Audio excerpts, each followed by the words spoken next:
Hi, Agneta Jacobson. I work to facilitate collaboration on innovation in different ways. So I run a few networks. One is Stockholm IT Region, and then I also have an innovation manager network with 120 managers in Sweden in large organizations. Bengt Järrehult from Chalmers and from Google also. Dealing with innovation, especially interested in asymmetric collaboration since I've been working 34 years in mature, large, slow companies. And that's boring. Next one. Stina Lantz, currently a program manager for Ignite Sweden, which is a Vinnova-funded project aiming to increase collaboration between startups and large corporates. My background is as an entrepreneur, and I've been within a lot of scale-ups, trying to get business with larger giants or monsters, what do you call them? Dinosaurs. Dinosaurs. Dying to get business with them. That's my background. Thank you. Thank you for inviting me. Kjell-Håkan Nerfeldt from Vinnova. I work as a chief strategy advisor, mostly with SMEs and something. I usually say I work well when I'm pregnant with something, and the experimental economy is something I'm pregnant with. Hi, my name is Jens Olsson. I'm head of EIT Professional School, but I'm also a researcher at Stockholm University and an entrepreneur. Also working a lot with these asymmetric collaborations. Okay. So, right, so we've done the introduction, and then of course when we talk about asymmetric collaboration, I guess we also have symmetric collaboration. I'm going to do some short introduction of some past experience that I have had when I was working in business. Nowadays I'm working we're part of a government, or let's say EU union of body now. Anyways, I remember in the 80s when we had within Ericsson a number of actually large collaborations, and one of them were actually with IBM. And at that time, IBM was a huge company in networking. We were supposed to do some co-development and co-products, co-creation in a sense, between IBM and Ericsson on network management. And the experience I got was one old company working with another old company, one slow company working with another slow company. They got very, very slow. We never actually achieved anything. So symmetric collaboration might not always be so good in that case. And then we had another adventure that I was going to just touch upon. I could actually talk quite for some time about the so-called collaboration that we used to have. We did a collaboration with a company called Digital Equipment. How many know about Digital Equipment anymore? I remember Mohammed from that time, but a number of others. And we did a joint venture actually between Ericsson at that time. There was Ericsson Information Systems and Digital Equipment on banking terminals. And we struggled for a very, very long time to work together. Big companies, both of them, worldwide, both of them, quite diversified in the ICT area. Still, it didn't work out very well. Ericsson left the joint venture, Digital took over, and so on. We didn't do a very good job, actually. And when I look at other companies, how they have been working together, for instance, more recently, those two first examples were in the 80s. More recently, we had this collaboration between Nokia and Siemens and Telecoms. And how did that work out? Both of them got slower, and in the end, Nokia bought out Siemens because Siemens got lost interest into the telecom business. So, how does it then look with asymmetric collaboration? There are a number of dimensions. I know Bengt, for instance, will have many, many more. So we talk about open collaboration, close collaboration, and for EIT Digital, for instance, we talk about open innovation really. So we don't confine ourselves with very close, we need to work together. Big and small, with Darius mentioned about this. Big, normally rather slow. Small, often much quicker in the way of working. We have different cultures, sometimes difficult to work with. Some companies are very hierarchical, and more of the new companies are much more flat in the structure, a different way of working. Some are doing disruptive work, for instance, whereas others doing just incremental work and go on, sort of do, and this was, for instance, touched upon by Darius previously. So we have a number of questions to discuss. So why should we do this kind of asymmetric collaboration? What benefits do we have, for instance? How can we succeed with this kind of collaboration? And what are the common mistakes with it that we do? Why is it difficult to work between the big and small companies or startup companies? Can we support this kind of, can we oil the machinery in the collaboration? How do we get commitment often from top management? This is in particular important for large companies. We start with, let's say, enthusiasm in certain companies, and they are really keen to do something, really nice work, and then top management says, well, not in our business model. Other questions? The small companies, they really try to do what they think is right for innovation, whereas large companies most often don't act like that. They go for the original business model. What often do is just technology rationalization, I call it. How can we experiment with the uncertainty that most companies need to deal with? Large companies always or often go for risk elimination rather. Bless you. So why is it important for small startups to work with large corporations? Why do we need to look for a corporate partner? And what is the good advice for how we can make this cooperation to happen and succeed? And what challenges do we see for this? So this is the things that we're going to try to discuss a little, and we'll start with a short intro from each of the different panelists here, and then we go back to these kind of questions when we should discuss this.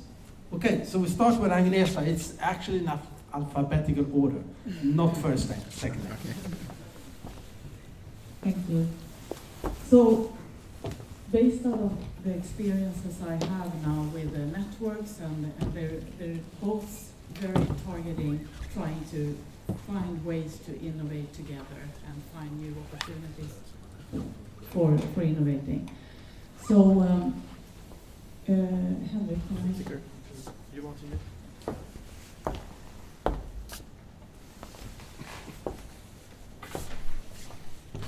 Right, so what we did was, thanks to Vinnova, we got funding for a project within Urban ICT Arena, which is run by Kista Science City, in order to identify a method for how can we succeed, because collaboration is hard, it's truly hard. It's hard within the company, so building innovations and succeed with that is extremely difficult. And especially when we talk about collaboration between two different asymmetrical organizations. So we have focused on collaboration between large corporations and startups. So what we did was that we identified these different stakeholders, opportunity, requirement, system, team, work, and way of working, and some cross-cutting practices. That are important areas to identify the needs for collaboration. And we had a 2-hour workshop with each combination of corporate and startup. And we discussed these different items and the focus areas with them. So for instance, stakeholders. For the project, who are the most important stakeholders that we can identify and we need in order to be succeed with the project? And then we identified how important is this, and what are the risks with this, and how can we rate the risks of this particular part. And then we went on with opportunity. And in 2 hours, we went through all these items. And at the end of the 2-hour workshop, we had a really good understanding of what was needed with the project in order to succeed. and between the corporate and the startup. And very important here is that the balance between the big corp and the startup is quite, the balance in power is very different. So it was very important for the startup that there was someone external that asked some of these difficult questions, because it became very evident that it's not a strange question to ask, but for a startup it might sometimes be difficult to say, well, we need the IP of this, is that okay? They feel very worried about that. But we use that in order to identify the most important needs, and based out of them we identified 8 practices for collaboration between corporates and startups. So we have here, for instance, collaborate to innovate, where you set up the whole partnership. What's the memorandum of understanding, NDA, do we need to tackle IP, and if so, we have a practice for intellectual property strategy there.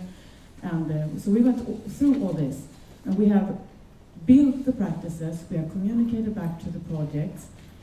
In January, new projects will start that will actually use and run this, but we used the information with the first projects in Urbanizity Arena to really identify the methodology.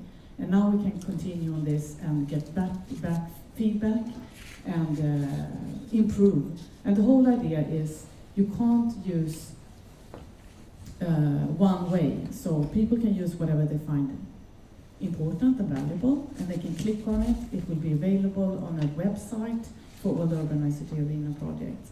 And a lot of templates, and use what's good, and feedback. That's kind of the idea. So a really valuable first cut at a quite detailed methodology for collaboration. So you can see here some of the items, and it's actually built on the standard. So you see activities, and you can see some templates, work products, and so forth. But that's, I think, what I have time to say. Thank you. Okay, let's see if I can coordinate left and right here. Talk into this one and press. Okay, I think I did. Okay, I'm going to talk to you about the master thesis which we did at the School of Entrepreneurship at Chalmers, and at the May program, the Masters of Economics and Innovation. They combined economics and innovation there. Anyway, and there were 2 guys, and they studied 19 collaborations. By the way, do you know what the difference is between cooperation and collaboration? Hands up.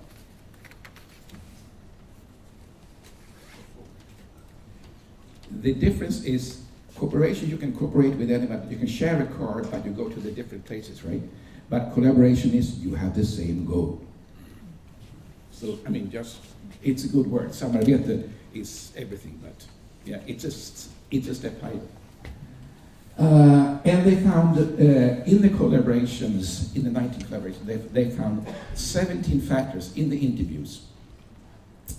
They interviewed both sides, both the large and slow ones, and the startups.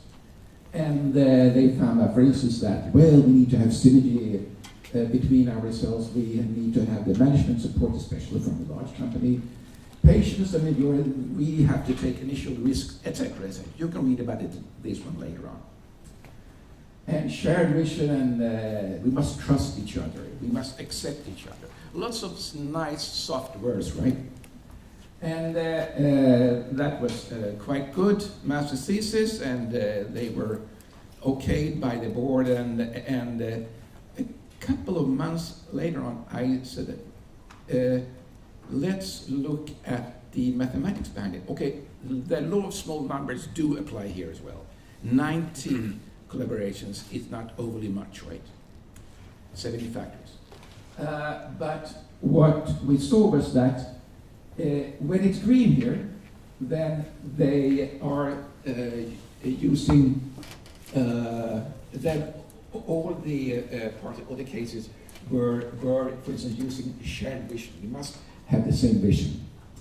So those to the left here were the ones that they actually came up with an innovation from that collaboration. The ones to the right, they did not come up with an innovation in the collaboration. And they were much better at sticking to these factors. But if you see here, there's something that when it was green to the, when it was green to the left here, when they were successful, that wasn't green to the right. So to be good boy doesn't mean that you succeed, right? Can you just speak into the microphone? Okay, Because to be we good can't boy record it. doesn't mean that you succeed, or a good girl. What we did was that I was doing pure mathematics here. That in this case it was that you had 91% of all the cases there that were adhering to synergies. And in the unsuccessful cases, all of them were adhering to the synergies, etc. So 91 minus 100 is minus 9. So I thought, okay, those who have overly much on the positive side, they must do something right then, because they did it and they were successful. And that boils down to the final picture, which is that there are 5 out of these 17 factors that are truly positive. And that is, top management support is really, really needed. That you agree on the vision, that you truly collaborate. The team is crucial. The I need you and you need me. I mean, I've been through 4 marriages. I'm still at the 4th, and I hope that it will sort of remain. But the best ones are when both are needing each other just as much. Quite natural, right? And the 5th one was that work as entrepreneurs in the collaboration. Do it the startup way. And by the way, this is a bloody good book I just bought last week at the pocket shop at the Central Station. It agrees with the startup way, how to use startup for large companies. Anyway. And the right one with the factors that were sort of false positives. Don't take too big risks.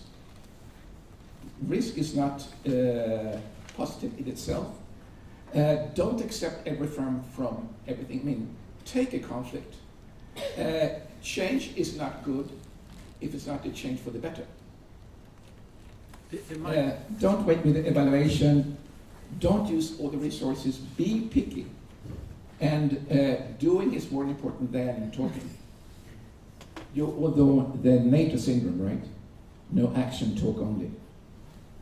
And avoid getting pampered with the custodians they're covering, because the world out there is quite tough. So these were the learnings.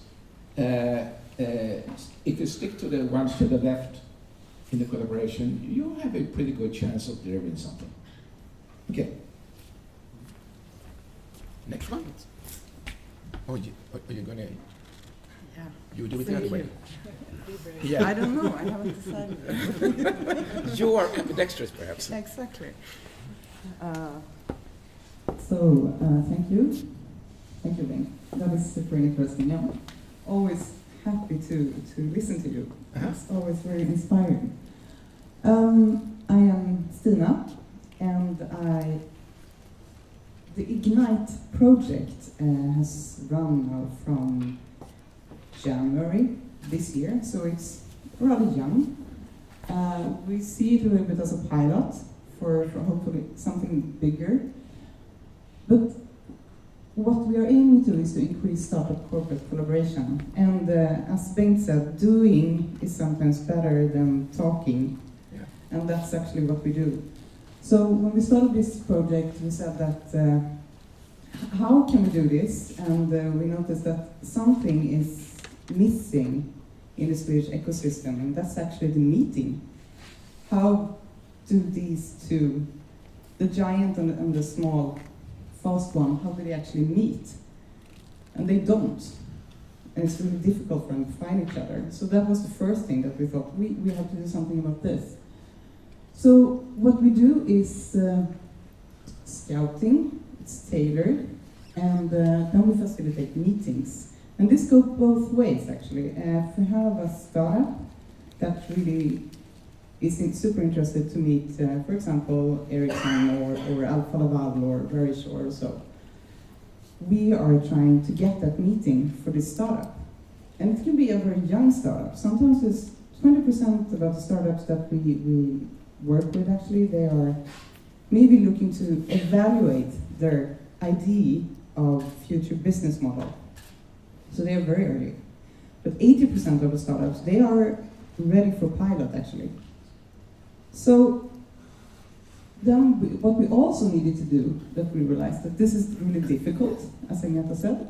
It's hard for them to collaborate together.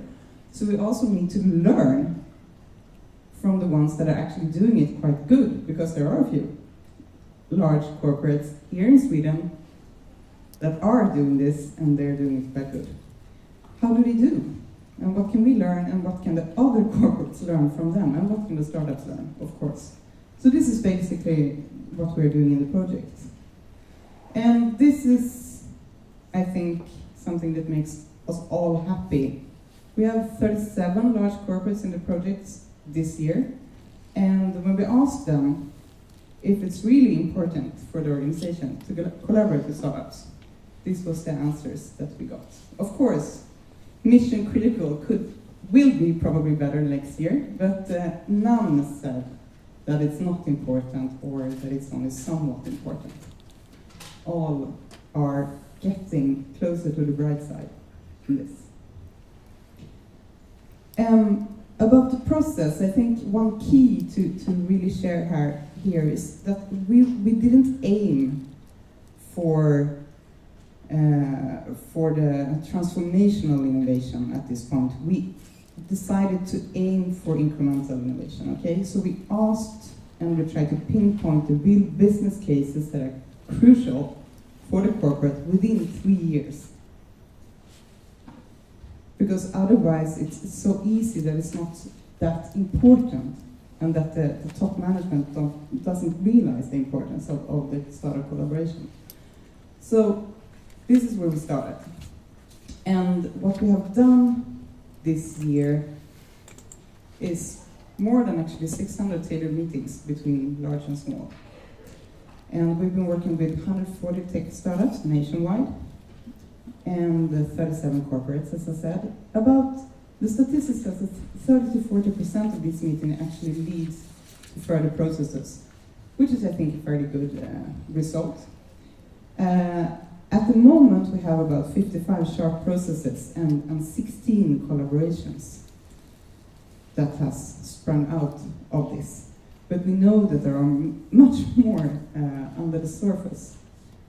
So, and if you're curious about corporates that have actually engaged in this, these are the ones. Yeah, thank you, I think. Handing the mic to the next person. Sure. Left, right? I don't know, I'm left-handed, but I don't know which one of them. Here you go. Okay, thank you. Thank you for once again for inviting me. I would like to add something to what Frank said here. Okay. I think we have to move from collaboration to co-creation. Co-creation, yeah. Because that's innovation. Running learning processes in a co-creation way, that's where we should be heading. So thank you for taking on this important theme. I will talk to you a bit about, I've been in this business, in the industry for more than 20-25 years, so I will share you with my experience on this. But as a policy person now, not an industry person, I have to start on the macro level. This is the real scientific truth. Innovation-driven markets and industry, they evolve through experimentation, not by planning, not by knowing where the foresights. And this is a very good book, I don't know if anyone has been reading it, about experimental capitalism. And it says something very important. Technology progress requires experimentation on all levels, And a country that wants to succeed and be prosperous has to make a lot of firms experiment and compete. So let's go. How does this work then? Well, if we look at technology experimentation, where the startups really are acting as change agents for the corporates, we have a long history of R&D collaboration. Yes, and R&D, yes. So it's a lot of technology, and you use, and the corporates are really getting into this field now, getting their interest on startup. So I feel that this seems to be quite okay. Visiting the Ignite Day, also the corporates are talking about this. So this it has some obstacles, but okay, it seems to work some. Now let's look at business experimentation. Bengt, yes.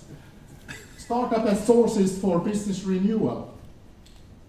I don't know. So let's get a bit deeper into this. What is really happening?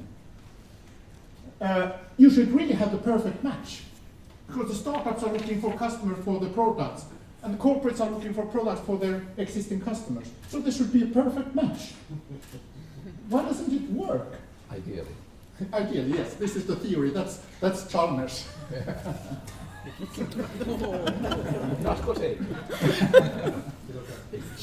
Okay. So looking at the journey of the startup, it's really trying to adapt its business to the market and the industry, going through discovery, validation, making the growth engine efficient, and then step on the gas pedal. And then they meet the corporate. What happens here? You adapt to the corporate culture and rules, where the organizations looks like that. So where do we fit?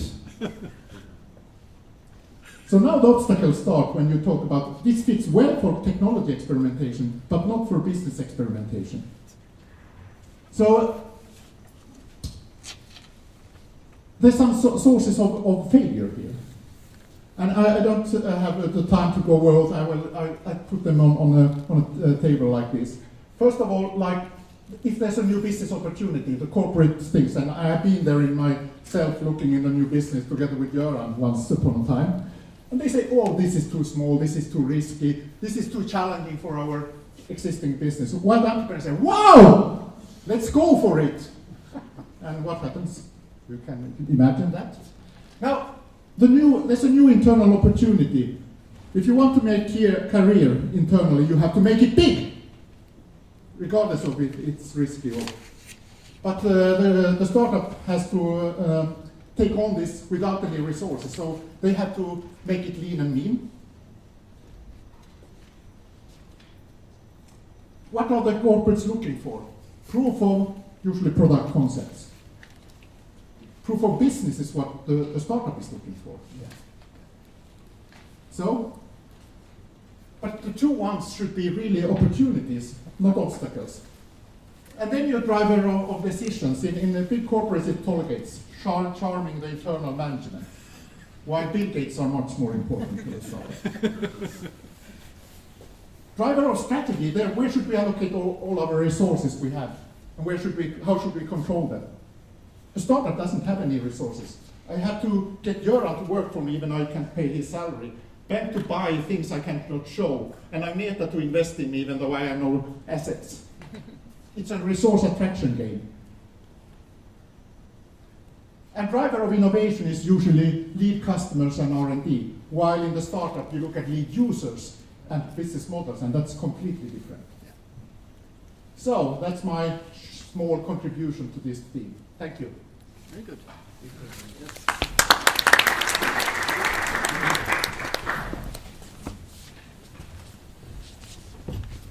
So, I'll sit to start with.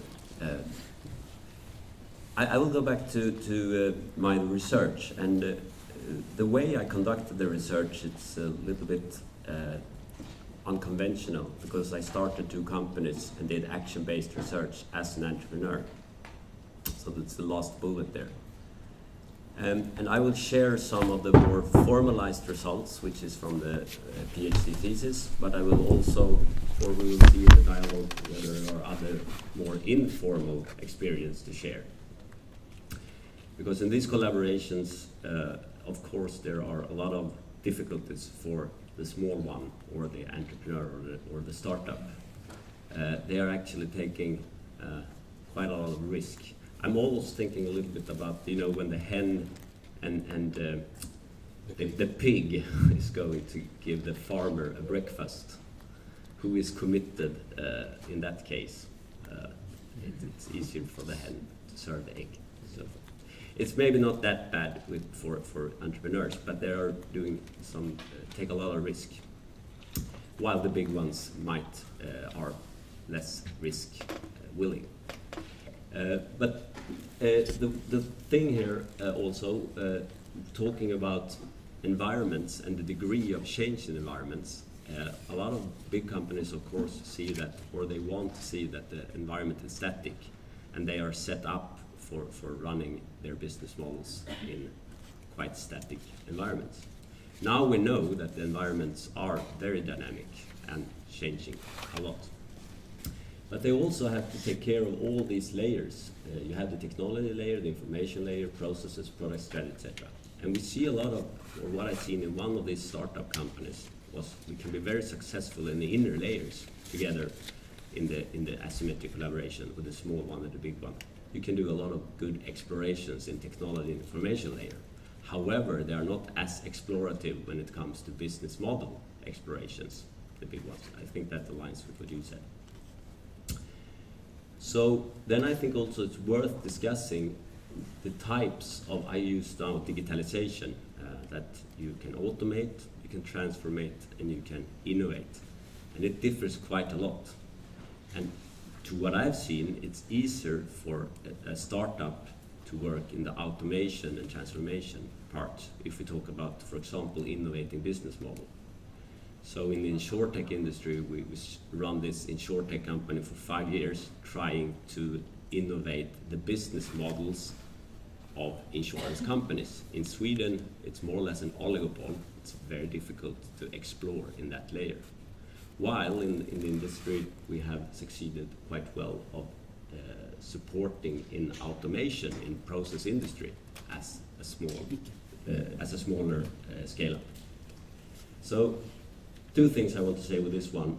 First off, there are a lot of subsystems, a lot of components that has to be integrated and has to interact with each other. The other one is we have these 3 types of change, which all has their different challenges. Last one is, I've seen 2 references from 2 books. This is also a good one from TID, where you have what they call the 4P model. And it's quite good to use some type of model like this to see what type of change you are looking at. In the inner circle here, I modified this a little bit, but we can take companies as Amazon or Alibaba, whom are working in all these 4 dimensions at the same time. Thus, they are also colonizing other businesses or other industries.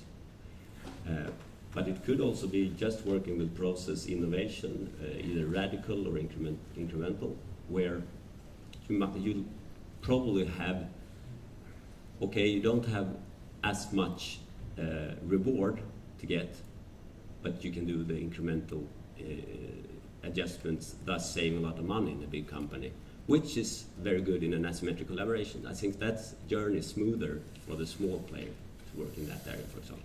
While it's much tougher to go in asymmetric collaboration in all 4 dimensions. So that's what I want to add. So that was the more formal things. The informal we will see in the dialogue. What to share about them. Thank you. Okay. So thanks a lot for this first introductory round. Unfortunately, we don't have that much time, but I'd like to focus on some things that I thought was really interesting to see here. And a number of you actually focused on that. That is how to actually marry together or the small company that is really, or the startup that is really interested in doing business experimentation, and the large corporation that is basically risk eliminating or doing risk avoidance and trying to basically fit the novel product, service, etc. into their ordinary business culture. How can we sort of bridge that? Who wants to start? I think it's about awareness, and the conflicts are not that big, because if you can understand as a corporate but you move the risk outside the building to the startup and use them as ways of doing experimentation rather than doing in the internal culture that is really not meant for it. It's a performance engine. And a performance engine you have to have if you want to survive. But innovation is about learning, experimenting, and that's another process. And that's one of the things I've learned through being in large companies and also being myself in small companies, that the big companies are not designed for running learning processes in a running business, because they have to keep up the performance engine. And if we can get them to understand this, and everything in my view has to go through 4 phases. One is create awareness, and that creates some sort of tool. The second one is assessment. Everybody has to assess, is this something for me? Then you have to mobilize it. If you have assessed it, and then you do into action. But we usually try to jump into action too quickly, and we don't allow us to go through awareness, assessment, and mobilization. Okay. When I came with the Tunnelbanan today, I reminded me of, I think it was 5 years ago, when I was invited to a dinner with Alexander Osterwalder. He paid. He has lots of money because, he earns, I think, 450,000 kronor a day for having a business model workshop. That's one of the few guys who really earn money on his PhD, by the way. Anyway, he had been on a tour to 15 large companies, because it's only large companies that can pay to 450,000 kronor a day, right?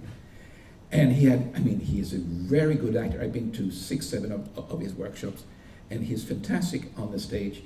And he went there a year later just to say, okay, now we have 15 fantastic workshops. What has happened? Nothing. 0. And it reminded me that, large companies, just as you say, that they are not made, why should they experiment? Because they are risking their brand, their customer perception, or the perception of the customers upon them. And that's what's scary. That's what they can't control. So they need somebody small and not especially important in the beginning for the customers that they can blame on, or do it under the radar or something. So they need somebody else to do the experimentation for them, because large companies cannot experiment.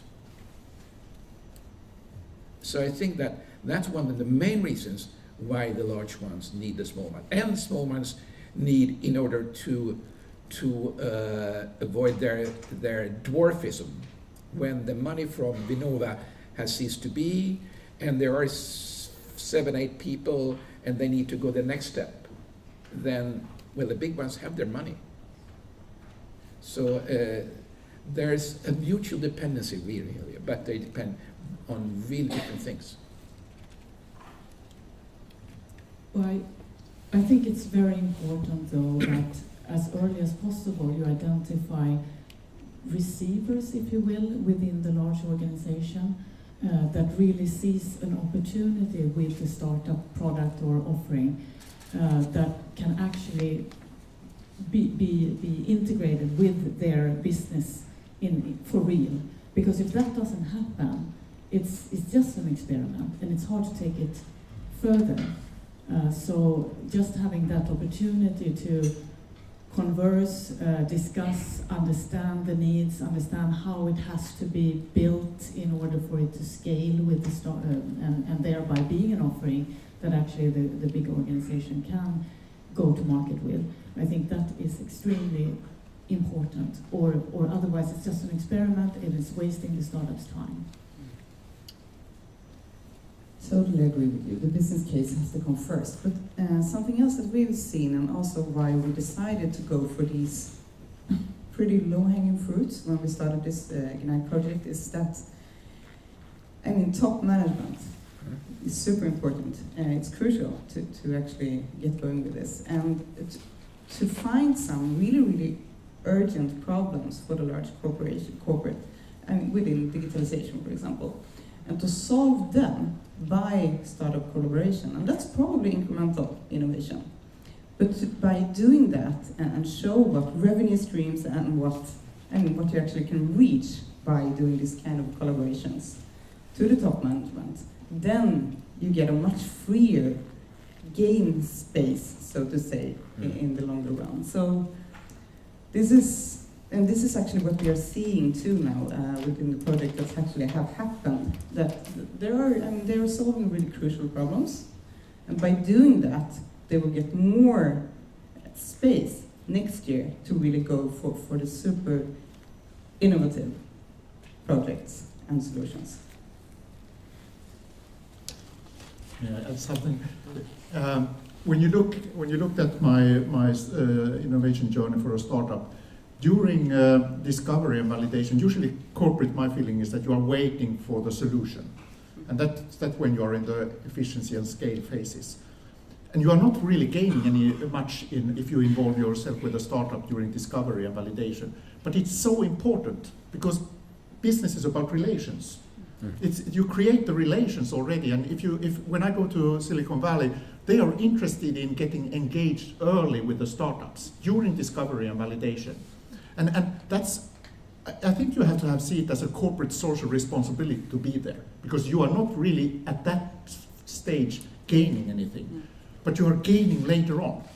But it's the journey; it's not a quick event. It's a process that takes time. And you have to allow it to take time, and you have to allow it to be something where you give in the beginning and gain in the end. And if everybody wants to be gain already too early and not go, we will not have it, we will be failing, and other countries and other markets and other ecosystems will succeed.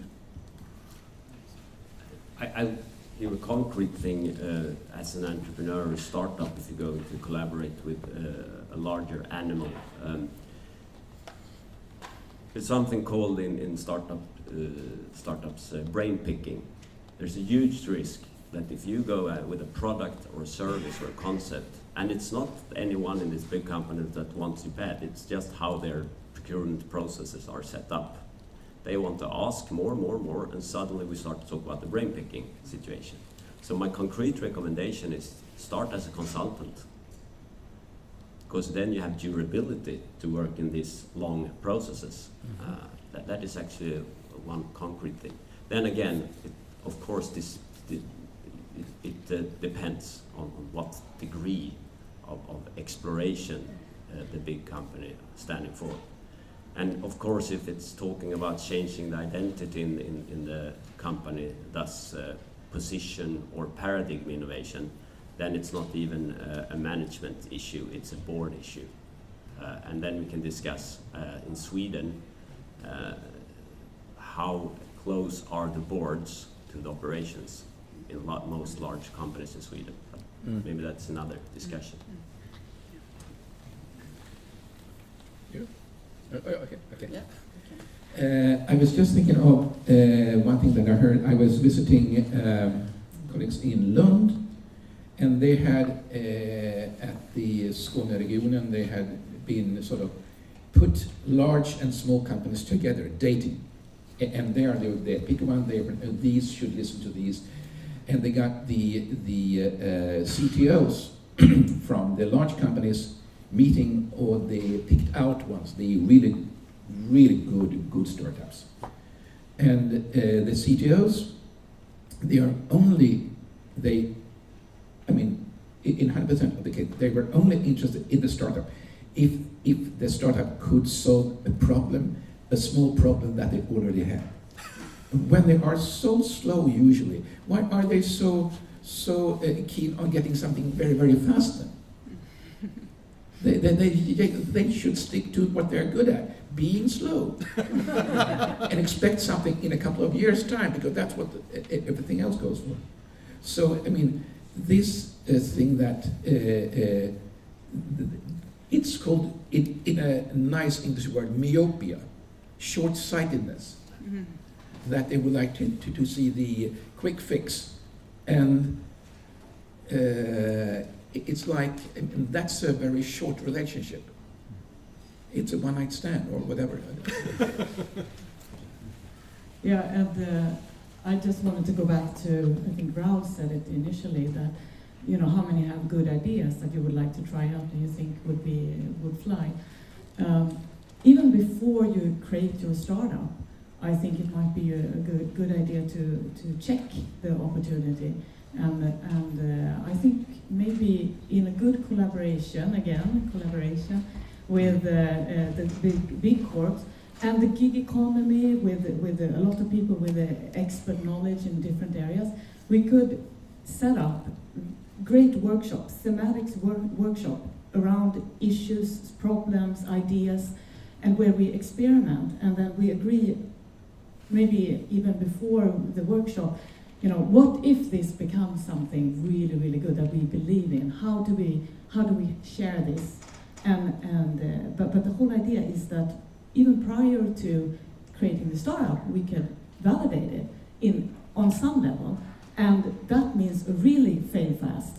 Because in Sweden, my feeling is that it's kind of ugly to fail, and some startups live forever, and they kind of just crawl, and brilliant people work for nothing in revenue or in salaries. And instead of trying out ideas, fail, and then the 10th time, wow, this would be a new Spotify. You know, I mean, that's a new way of working that I think might be worth testing and exploring more. I think also something that we really have to do is to bridge this, as you say. But within the startup community, we have a fantastic culture of give back. So entrepreneurs, well on the way, they are very generously giving back to newer startups. But we have to build that also between corporates and startups today. And I think that's something we could do in Sweden. We have all the resources to actually do it, but we need to do that more too. Yeah, I think that's and that you have to do in the early phases, because you are not gaining any money. But if you are always waiting for a product, and the culture is, and we are, Sweden is a country of engineers. We are so focused in developing. I usually say, don't invent the product, invent the business. You have to start by inventing a business. So you have to start in the business, not in the R&D or technology or whatever, and leave the engineering behind. And in the beginning, you are not out selling your product to corporates. You are using your ears and listening on the problems you want to solve, the big ones, the challenges there are. But there's also a culture, I think, as an entrepreneur, my feeling is that we are getting better, but as an US CEO once said, coming into a Swedish company, that there's so many hunters here, but so few killers. So we are a lot of hunters, but there's too few killers. Just we're getting close to the end of the session, but I'd like to still focus on this kind of how do we get the large corporates really to take on the startups? How do we actually involve the top management? Because without the top management involvement, nothing will really happen. It will be just like an R&D project, or at best technology rationalization, but no change of the business practices or business model or new segments, etc. They will still contain that. Anybody of you have some sort of experience or suggestion how to deal with this? Maybe I just one way maybe rephrasing the question would be why should we help the big companies? Why don't we just let the evolution do what it does? Maybe we shouldn't have big companies anymore. That is an interesting thought, and I think some of us are heading there actually. But that's another discussion. I think what you said was something also interesting. That it's a board. It's a board thing. You have to decide upon this at the board level actually. And KLM, for example, that we have had here in Sweden a couple of weeks ago at the Ignite Day. I think they have this portfolio approach that you would love, probably, yeah. And the board committed a part of the innovation budget to this, to actually find startups within all the different fields of the business and then build labs in the business to try and to experiment and to work agile with those. And I think so, but without that, it's really difficult. But on the way there, all corporates should adopt 1 or 2 startup projects that they can show how to succeed with, to get the board to realize. But I think together we all have to build a lot of storytelling to get the boards on this. Master theses are quite interesting. Right now, I'm having a guy who made his master thesis from San Sebastian in Basquiat, because it's such a good surfing there. I mean, you can do it things on distance now, which is quite good. It took him 3 hours a week. But anyway, what he's doing is something that what I've done together with Google earlier, is that you put 25 or 28 questions or statements about innovation to large companies, and then they answer, do we do this? To what agreement? And then you say that, okay, if the statement was true, how important would it be? So you have this importance agreement ratio.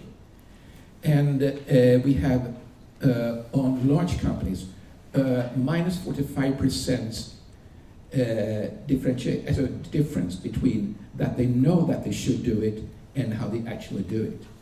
The corresponding rate for small startups is 9%. So the large companies know very well what they're supposed to do. That's why I say that knowing what to do is easy.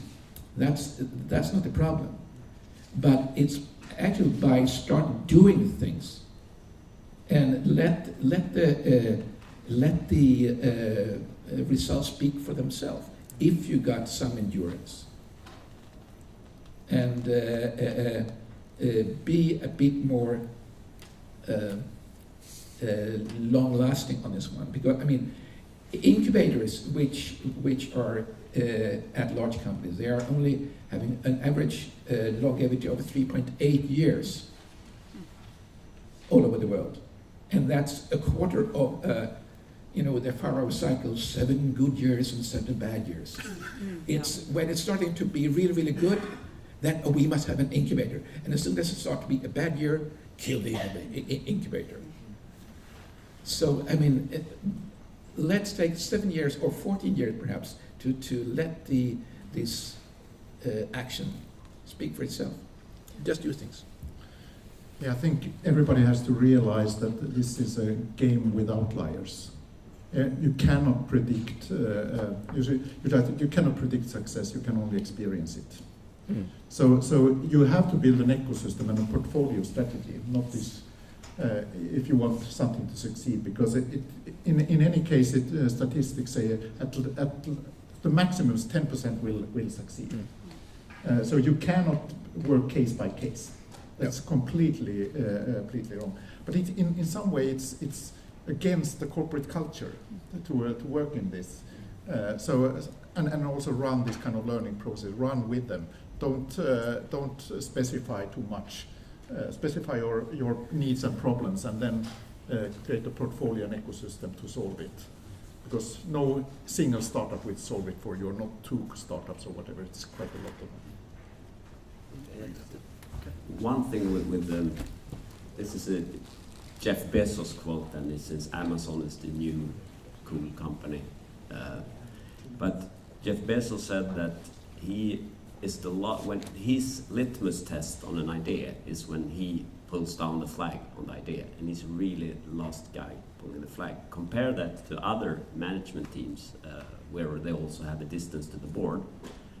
They pull the flag quite fast because they're afraid of failing. So I think if the big ones are going to survive, it's and then do we have these type of managers that are the last ones to pull the flag in an innovation project? Because I think many projects also coming back to durability or endurance is we close them too fast. because you see in the portfolio, all portfolio management systems have the red flags, and you see a lot of red flags, and they close the project. And that is really sad for the entrepreneur in an asymmetric collaboration. That's why I'm a little bit harsh, because I don't see these executives, not that much in Scandinavia, who are the last one. Okay, let's, Aneta wanted to, and then I think we need to wrap it up. No, back to the question around why, I mean, how should the corporate set up their startup collaboration? And I really think it's all about being very honest about what you want to achieve. I've seen a lot of examples of where corporates do this because they have to look innovative, and they do it for marketing, and all the wrong reasons. You know, they have to do it for real.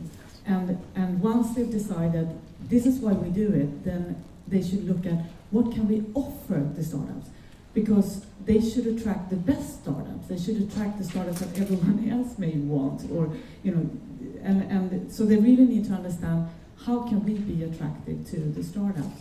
And based on that, they can set up a program. And it doesn't have to be an incubator. Most startups don't want the space. They don't want the co-working space. They don't, you know, they probably don't even need a lot of support in how they should build a startup. They want the collaboration around some product idea. They want to understand how together we can reach the market, how we can scale our product and the business and find the business model to be successful. And that's what, you know, they should offer, I think, and maybe expert knowledge in that specific domain that they are working in and so forth. But really be honest about what you do it, why you do it, and then what can you offer up. I think that's very important.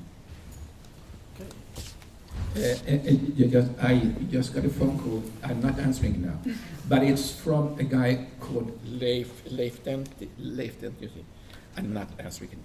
And he has taken a PhD in innovation psychology at the Gothenburg University, and I think that is a remaining pillar of, you know, technology, finance, and psychology. Because I think that, I mean, if we believe in the new Nobel Award, Richard Thaler, for instance, with the behavioral economics, father of behavioral economics, just like Kahneman. By the way, buy his book, Misbehaving. It's really good reading. And I think that we need to address that the designing people in the large company, because it's about the large company acceptance. The large people there, they are predictably irrational in their choices, and they should be more rational. Because if it would be rational, they would try things out with the small companies. Yes. Okay. Thanks a lot. I think it was extremely interesting discussion and extremely distinguished panelists that we have here. So I think there is a couple of words maybe that we think about. We should ask you to think about. That is exactly what you finished in a sense, both Agneta and Bengt here. We need to create take out the core value of the collaboration, and we need to make sure that the top management and the board understand they need to have a portfolio of possibilities to work with. So with this, I'd like to thank you all panelists here for a very interesting discussion. We could have gone on for much longer. I know also that there were questions coming from the floor, but unfortunately we are a bit tight on the schedule. So thanks a lot, and big applause to you.